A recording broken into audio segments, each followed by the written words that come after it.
Late 90s और starting 2000 में mobile India में लॉन्च हुआ था। उस फ़ोन से हम क्या कर सकते थे? कॉल लगा सकते थे, एसएमएस कर सकते थे, कीपैड वाला फ़ोन हुआ करता था, उसमें स्नेक वाला गेम खेल सकते थे। फिर धीरे धीरे उसमें मैप्स आ गए, म्यूजिक प्लेयर आ गया, ब्लूटूथ वाईफाई और हॉटस्पॉट भी आ गए, क्वेटिक कीपैड वाले फ़ोन भी आने लगे।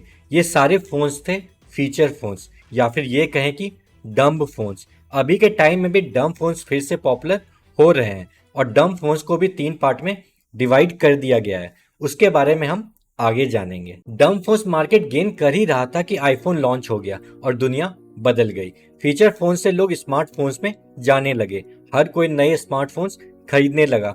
आईओएस और एंड्रॉयड का एज आ गया, सोशल मीडिया नेटवर्क का रिवॉल्यूशन हुआ, फाइनेंशियल सिस्टम का रिवॉल्यूशन हुआ। कंप्यूटर और लैपटॉप्स में बहुत सारे काम जो हुआ करते थे वो धीरे धीरे छोटे डिवाइसेस जैसे कि स्मार्टफोन्स में होने लगे। लोग मूवीज फोन्स में देखने लगे, चाहे क्लोथ्स हो या ग्रोसरी या फिर मेडिसिन, हर कुछ फिंगर टिप्स पे आ गया। स्मार्टफोन्स ने कंप्यूटर्स और लैपटॉप्स का इंपॉर्टेंस कम कर दिया। फिर स्मार्टफोन्स का अगला टारगेट कैमरा हो गया। कैमरा सेल्स जो कि 2010 में करीब 120 मिलियन यूनिट्स हुआ करता था, वो 2022 आते आते 8 मिलियन यूनिट्स हो गया। मेजर कल्प्रिट कौन था? स्मार्टफोन्स। स्मार्टफोन्स में जंग छिड़ गई। कोई कहता मेरे पास 8 मेगापिक्सल का कैमरा है, तो कोई कहता मेरे पास 48 मेगापिक्सल का कैमरा है, तो कोई कहने लगा मेरे पास 200 मेगापिक्सल का कैमरा है। और धीरे धीरे कैमरा जूम ने 100 टाइम्स का भी बैरियर ब्रेक कर दिया। लेकिन अभी कुछ साल से एक नया ट्रेंड दिख रहा है, लोग फिर से फीचर फोन्स खरीदने लगे हैं। डम फोन्स का मार्केट बढ़ने लगा है। फीचर फोन्स भी अलग अलग टाइप के कस्टमर्स को टारगेट करने लगे हैं और अलग अलग टाइप के कस्टमर्स के लिए नए नए मॉडल्स आने लगे हैं। आखिर ऐसा क्यों हो रहा है? लोगों का फिर से इसमें इंटरेस्ट क्यों जाग रहा है? क्यों डम फोन्स का मार्केट साइज बढ़ रहा है? आइए इन सारे क्वेश्चंस को डीपली कवर करते हैं। डम फोन्स का भी मार्केट क्या कह रहा है, इसके लिए कुछ डेटा पॉइंट्स देखते हैं। अकॉर्डिंग टू एससीएम रस, 2018 से 2021 के बीच में डम फोन से रिलेटेड गूगल सर्च करीब 90% बढ़ गए हैं। लाइट फोन जो कि प्रीमियम डम फोन है, उसकी सेल्स 2020 के कंपैरिजन में 2021 में 150% बढ़ गई है। पिछले कुछ साल से यूएस में स्मार्टफोन्स के सेल्स डिक्लाइन कर रहे हैं, इंडिया में भी डिक्लाइन कर रहे हैं, लेकिन यूएस, यूरोप, जापान, बहुत सारी कंट्रीज में डम फोन्स के लिए इंटरेस्ट फिर से बढ़ रहा है। 2021 की डेलॉइट की स्टडी कहती है कि हर 10 में से एक यूके रेजिडेंट के पास डम फोन है। नोकिया पहले भी फीचर फोन्स में मार्केट लीडर था और अभी भी इस सेगमेंट में one of the major player बना हुआ है। वो नए नए फोन्स लॉन्च कर रहे हैं। नोकिया 3310 के बारे में हमारे जनरेशन के लोगों ने तो सर्टेनली सुना है। ये फ़ोन 2 बार लॉन्च हुई है। पहली बार 2000 में, जब लोगों ने मोबाइल फ़ोन्स खरीदना स्टार्ट ही किया था, उसमें दिलचस्पी दिखाना स्टार्ट ही किया था और ये इतना पॉपुलर हुआ कि ये one of the highest selling handset बन गया। फिर दूसरी बार 2017 में लॉन्च हुआ, जब नोकिया को रिवाइवल की ज़रूरत थी और लोगों को अल्टरनेट फ़ोन्स की। स्मार्टफोन के ज़माने में एक फीचर फ़ोन लॉन्च किया गया था। अगेन ये रैपिडली आउट ऑफ स्टॉक चला गया और एक्सपेक्टेशन से ज़्यादा डिमांड मिला और नोकिया को फिर से इस्टेब्लिश करने में थोड़ी हेल्प मिल गई। लेकिन डम फोन्स लोगों ने खरीदना स्टार्ट क्यों कर दिया है? आखिर इसका रीज़न क्या है? पहला है सेलिब्रिटी इन्फ्लुएंस। बहुत सारे सेलिब्रिटीज सोशल मीडिया डिटॉक्स को फॉलो कर रहे हैं, जैसे कि Selena Gomez, Ed Sheeran, Kendall Jenner, Tom Ford, और ये लिस्ट बढ़ते ही जा रही है। एड सीरन और टॉम फोर्ड जैसे लोगों ने तो डम फोन्स में स्विच कर रखा है। बेसिक रीजन क्या है? Mental health. जब सेलिब्रिटीज और इन्फ्लुएंसर्स इंटरमिटेंट डिटॉक्स या परमानेंट डिटॉक्स करने लगे तो इसका इन्फ्लुएंस और लोगों में भी बहुत तेजी से फैला। और इस डिटॉक्स में कौन असिस्ट कर रहा है? डम फोन्स। तो डम फोन्स की डिमांड बढ़ने लगी। दूसरा है लिमिटिंग स्क्रीन टाइम। एक स्टडी कहती है कि on an average gen X करीब 6 घंटे फोन पे टाइम स्पेंड करते हैं और जेन जेड 7 घंटे, जो कि किसी भी दिन के करीब 25% के बराबर है। इसका इम्पैक्ट फिजिकल और मेंटल हेल्थ पे होने लगा है। बहुत सारी स्टडीज कहती है कि हाई स्क्रीन टाइम से एडीएचडी के सिम्टम्स, डिप्रेशन, एंग्जाइटी और स्लीप डेप्रिवेशन जैसे इफेक्ट्स होने के चांसेस रहते हैं। इन नेगेटिव इफेक्ट्स को काउंटर करने के लिए बहुत सारे लोगों ने कैंपेन स्टार्ट किया है, डिस्कशन स्टार्ट किया है, जिससे कि स्क्रीन टाइम को कम किया जा सके और इसमें डम फोन बहुत हद तक हेल्पफुल हो रहे हैं। तो इसमें लोगों का इंटरेस्ट जाग रहा है। जब स्क्रीन टाइम घटेगा तो हॉबीज पे, पर्सनल ग्रोथ पे फोकस करने लगेंगे। इवेंचुअली हमारा पर्सनालिटी डेवलपमेंट होगा। बेसिकली लोगों को डुअल बेनिफिट दिख रहा है। मेंटल हेल्थ इश्यूज के चांसेस कम होंगे और जो टाइम बचेगा उसमें पर्सनल डेवलपमेंट भी होते जाएगा। तीसरा है desire for distraction free environment. आप कोई काम करने बैठते हो, अचानक से कोई नोटिफिकेशन आता है, फिर क्या आप तुरंत अपना फोन निकालते हो और उस नोटिफिकेशन को देखते हो। उस नोटिफिकेशन के चक्कर में आप 2-3 रील या शॉर्ट्स देखने का सोचते हो। फिर वो 2-3 रील कब 2 मिनट या फिर 10 मिनट या फिर 1 घंटे हो जाते हैं उसका पता नहीं चलता।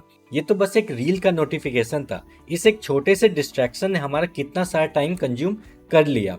स्मार्टफोन्स में न जाने कितने सारे ऐप्स होते हैं, वीडियो ऐप्स होते हैं, news apps, diary app, planner app, wallet app और भी न जाने कितने टाइप के ऐप्स।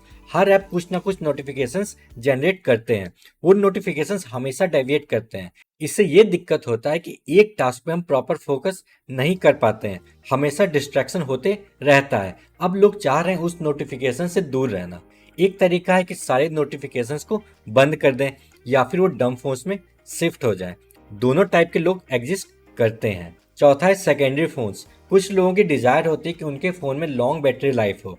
ये डिजायर स्मार्टफोन तो फुलफिल नहीं कर पाएगा। कोई स्मार्टफोन 24 घंटे भी बैटरी बैकअप दे दे तो ये बहुत बड़ी बात हो जाती है।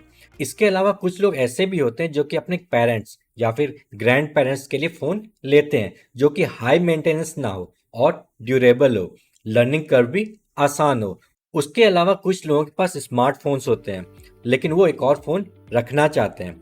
और तो और कुछ लोग अपने बच्चों को फ़ोन देना चाहते हैं जिससे कि वो अपने फ्रेंड से कनेक्टेड भी रहें और उनकी स्टडीज़ भी इम्पैक्ट ना हो। ऐसे बहुत सारे केसेस हैं जिसमें सेकेंडरी फोन्स की जरूरत होती है। लाइट फोन के फाउंडर काई टैंग का कहना था कि उनको लग रहा था कि मेनली स्लाइटली ओल्डर जनरेशन के लोग इस फोन को खरीदेंगे, लेकिन उनके मेजर कस्टमर्स 25 से 35 एज ग्रुप के लोग हैं।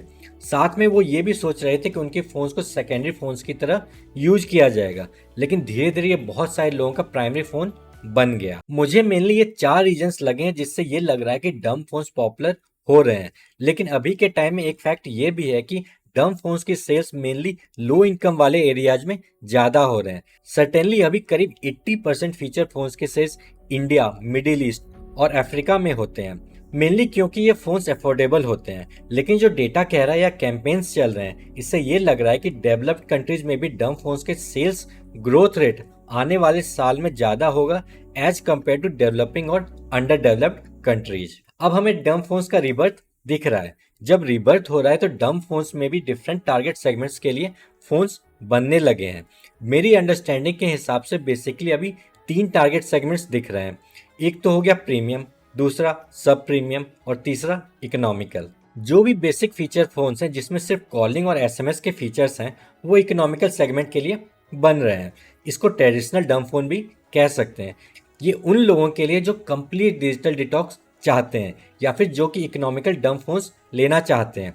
इस कैटेगरी में नोकिया और जियो ने बहुत सारे फोन्स लॉन्च किए हैं, जैसे कि जियो भारत, नोकिया 105।